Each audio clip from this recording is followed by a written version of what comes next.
করছি, এরা বিএনপির লোক ছিল, 7 জন বিএনপির লোক আমি খুঁজে খুঁজে বের করছি। একজন ছিল এখানকার আওয়ামী লীগের নুরুল নামে একটা লোক ছিল, সেই লোকটা হলো আওয়ামী লীগ করে, সেও বিএনপি হয়ে আমাকে মারে। চিন্তা করেন, আওয়ামী লীগ সরকার যখন ক্ষমতার থাকে বিএনপির লোক আওয়ামী লীগ হয়ে যায়, বিএনপি ক্ষমতা থাকছে এখন বিএনপির লোকেরা আওয়ামী লীগের লোকেরা এখন বিএনপি হয়ে গেছে ভাই। এই হলো দেশ। অনেকে বলছে না দেশ স্বাধীন হয়ে গেছে, কই দেশ স্বাধীন হয়ে গেছে? দেশ স্বাধীন হয়নি।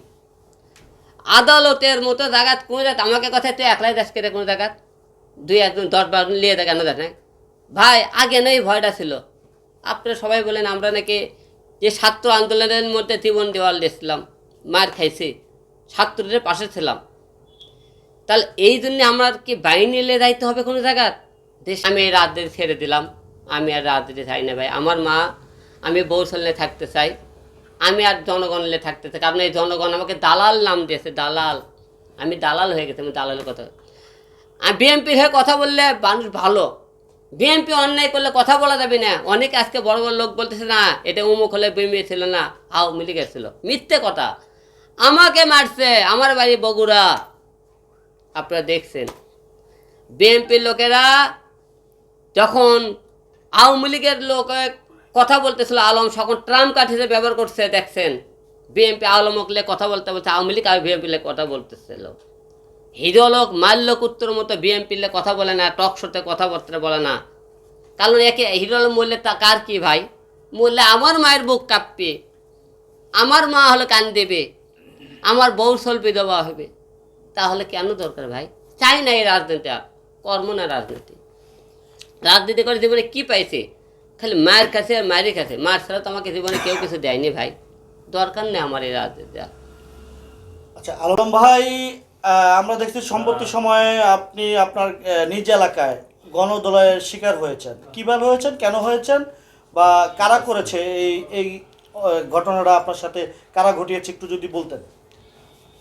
আপনারা সবাই দেখেছেন, আমাকে 8 তারিখে আদালতে ভীষণ মারে মারধর করেছে। আর কেন মারধর করেছে? 8 তারিখে আমি আদালতে একটা মামলা করতে যাই। মামলাটা হলো 2018 সালে এই আওয়ামী লীগ স্বৈরাচার সরকার আমাকে মারধর করে। আপনারা দেখেন, আমি এই দেবো 4 বার জাতীয় সংসদ নির্বাচন করেছি। মারার পরে সেই এখানে এবং 2023-এ উপনির্বাচনে আমার উপর মারধর করে বিষম মারধর করার পরে আপনি তারই প্রতিবাদে যারা হামলা এবং হত্যা করার চেষ্টা করছে তারই বিরুদ্ধে মামলা করার জন্য আদালতে যায়। আদালতে মামলা করার সেখানে আসামি ছিল আমার 1 নম্বর ওবায়দুল কাদের, 2 নম্বর প্রধান নির্বাচন কমিশনার আউল, তারপরে ছিল মনে করেন আমার প্রতিদ্বন্দ্বী প্রার্থী তানসেন, আওয়ামী লীগের ক্যাডার বাহিনী ওখানকার রানা। মোট 39 জনের নামে আমরা ওখানে মামলা করি আওয়ামী লীগের স্বৈরাচারের যারা ছিল তাদের বিরুদ্ধে। মামলা করে কোর্ট থেকে বেরোয়, কোর্টের বারান্দা গেটে, মেন গেটে কেবল নামছি, 8-10 জন চারপরে ধাম করে আসে আমাকে ধরল। ধরার পরে মনে করেন সেখানে আপনাকে একটু একটা ফুটেজ দেখাই, দেখেন কি হারে মারধর করছে। আপনারা সবাই দেখতে পাচ্ছেন, সেটাকে আমি জানি না। এইদিকে মারে ফুটেজটা দেখেন, আমাকে কি হারে তারা মারধর করতেছে। মা আব্বাস আমাকে আপনাকে নিজের দেখার দরকার নেই, আপনারা ইয়ে করেন ইউটিউবে ফেসবুকে দেখে নেন আমাকে 8 তারিখে কী হারে মারছে, আর কি দেখানোর দরকার নেই। মারে কিন্তু ওরা জোর করে থেকে আমাকে বিশু মারে, প্রথমে ধাম কটা ঘুষি মারে, তারপরে লাগতে এলু পেটারে ইমার মারতে মারতে রাস্তায় ফুটবলের লাগান আমাকে ওই বারিন্দা থেকে রাস্তায় নিয়ে গেল। রাস্তায় নিয়ে যে মাছ ধরে জোর করে এই মুড়ে ঘুষাঘুষি জোর করে কান্দে, এই মুখে হাত ধরে থাকে। ওরা আমাকে কান ধর, জোর করে ঠাসে ধরে কান ধরে উঠবস করার চেষ্টা করলো আমাকে এরকম করে। আমি নিজেকে সেফটি করার জন্য এরকম আমি ধরেছিলাম। যে বলতেছে বল তারেক দেখ, ভুলে গেছে হাতে বলে তারেক নেমে কিছু বলবে না, বেপে নেমে কিছু করবেন, তাইকে ওরা মারধর করলো। আমার প্রশ্ন, আপনারা সার্চ দিয়ে দেখবেন হিরো আলম বিএনপির কোন একটা নেতাকে গালিগালাজ করছে, ওই ভিডিও ক্লিপটা আপনারা বাইর করবেন, তো করে আপনারা আমার যে বিচার করবেন আমি সেটাই আপনারা মাথা পেতে নেব। আবার প্রশ্ন, আদালতে মানুষ বিচার পাওয়ার জন্য যায়, সেখানে বিচার পাওয়ার দেয় মানুষের মারধরের শিকার হয়, হত্যার শিকার হয়, তাহলে মানুষ বিচার কার কাছে নিতে যাবে? আদালতে কেন যাবে? আদালতে আসামিদের সাক্ষীকে কিন্তু এবং যারা মামলা করবে তাদের কিন্তু কোনো নিরাপদ নাই। আমাকে মারার টাইমে একটা পুলিশ ছিল, যারা দেখতেছিল, শয়ে শয়ে জনতা ছিল, আমাকে মারতেছিল, তারা দেখতেছিল। তাহলে ওখানে 200-300 লোকগুলো আমার সামনে থাকে, 10টা লোক তারা আটকাতে পারেনি আমাকে মারাতে, দেখছে ছায়া ছায়া দেখে, কেউ কেউ বাঁচায় না। আমার প্রশ্ন, যেহেতু আমাকে কেউ বাঁচায় না, মারেও না, মারে আর মারে, কিন্তু এই মারাটা আর দরকার নাই।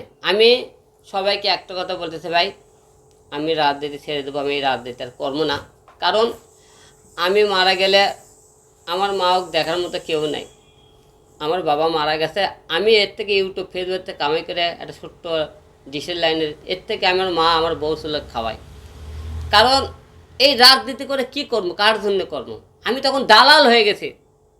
বিএনপির লোকরা কয় আমি দালাল, তুই দালালি কথা বলতে পারিস, কমেন্ট করে দেখবেন অনেকে ইন্টারভিউতে হিরো আলম, এবং বিএনপির লোক ওটি বক্তব্য দিতে দেখবেন সেই সাংবাদিক সময় হিরো আলম কত ইউটিউবের বিজনেস করার জন্য গেছে, সে বিজনেস করতেছে ভিউ কমার বানানোর জন্য, দেখবে অনেকে বলছে বিএনপির লোকেরা। কারণ এই মামলা আমি তাদের ভিতরে মামলা করে স্বাধীন হয়ে গেছে, হয়নি দেশ স্বাধীন, আমরা স্বাধীন না। আজকে আওয়ামী লীগ যখন সরকার ক্ষমতা ছিল, মাছের বাজার, রিক্সার বাজার, হাসপাতাল, বিভিন্ন সেক্টর তাদের দখলে ছিল।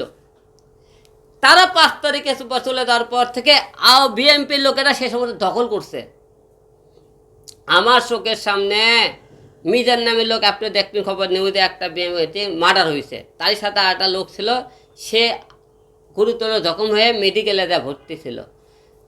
জরুরি বিভাগের সামনে বিএনপির লোক কুপিয়ে কুপিয়ে মারছে। তাহলে এরা তাহলে কি, আমি তো বললাম এক স্বৈরাচার গেছে, আরেক স্বৈরাচার ক্যাডার বাহিনীরা আছে, কই আমাকে মারলো, এখন পর্যন্ত বিএনপির লোকেরা চুপ কেন? তারা বলতে, এরা বলে বিএনপির লোকেরা বলতেছে তারা আওয়ামী লীগের লোক, তাহলে তারা তো আওয়ামী লীগের লোক হয়, তাদেরকে ধরে আনে জনগণের সামনে আপনি প্রমাণ করে দেন না কে তারা আওয়ামী লীগের লোক? বিএনপির লোক ছিল না। আলম মিথ্যে বলতেছে, অনেকেই এখন ইয়ে দিচ্ছে, আলম নাকি মিথ্যে বলতেছে। বিএনপির লোক অনেকে আমাকে ফোন করে কয় আওয়ামী লীগের লোক ছিল, তো আওয়ামী লীগের নাম বল। কেন বলবো ভাই, আমি তো নিজে দেখছি তারা কোন দলের লোক ছিল। মিথ্যে কথা কেন বলতে? আমি মারা যাবো, কিন্তু অন্যের কাছে মাথা নত করবো না, এটা আপনারা জানে রাখেন। আমি ভাই মরলে আমার মা বাবা খাওয়ানোর মতো কেউ নাই, এই রাজনীতি আর দরকার নাই। কার জন্য রাজনীতি করবো? ইউটিউব থেকে কামাই করে আমি একটু একটু করে টেকালে, বন্যা হলে বন্যার তো মানুষের খাবার দিতে মুড়ি লেগেছে 1 প্যাকেট, আর নিয়ে যাবো না। বন্যা গোটাল বাংলাদেশ ভাগ্যে যাবে, আমি আর নিয়ে যাবো না। আমার সামনে কুপিয়ে কুপিয়ে মারবে, আমি এরকম চাই থেকে দেখবো, কাউকে বাঁচাবো না। দেশের যত অন্য হবে, হিরো আলম প্রতিবাদ করে কথা বলছে, গান বানাচ্ছে, আর বানাবে না, হিরো আলম বোবা হয়ে যাবে। কারণ কি জানেন, হিরো আলম ধোঁকার, কথা বলতে পারে না, সে রাজনীতি করবে কেন? কোন যোগ্যতা? আমি রাজনীতি করার যোগ্যতা নাই, অন্য মানুষের প্রতিবাদ করার মতো যোগ্যতা নাই। সবাই বাংলার মাটির মানুষে বলে দরকার নেই রাজনীতি, ভাই আমি করতে চাই না এই রাজনীতি, তাই রাজনীতি ছেড়ে দিলাম। আমি আমার মাকে মারা গেলে আমার মাকে খিলে নেওয়ার মতো জায়গা নেই ভাই, এই রাজনীতি থেকে আমি বিদায় নিচ্ছি। আমি আর এই পথে আজকে থাকে আমি রাজনীতিকে নিয়ে আর কথাবার্তা বলবো না। তাই আপনাদের আজকে সবাইকে ডাকছি একটা কারণে,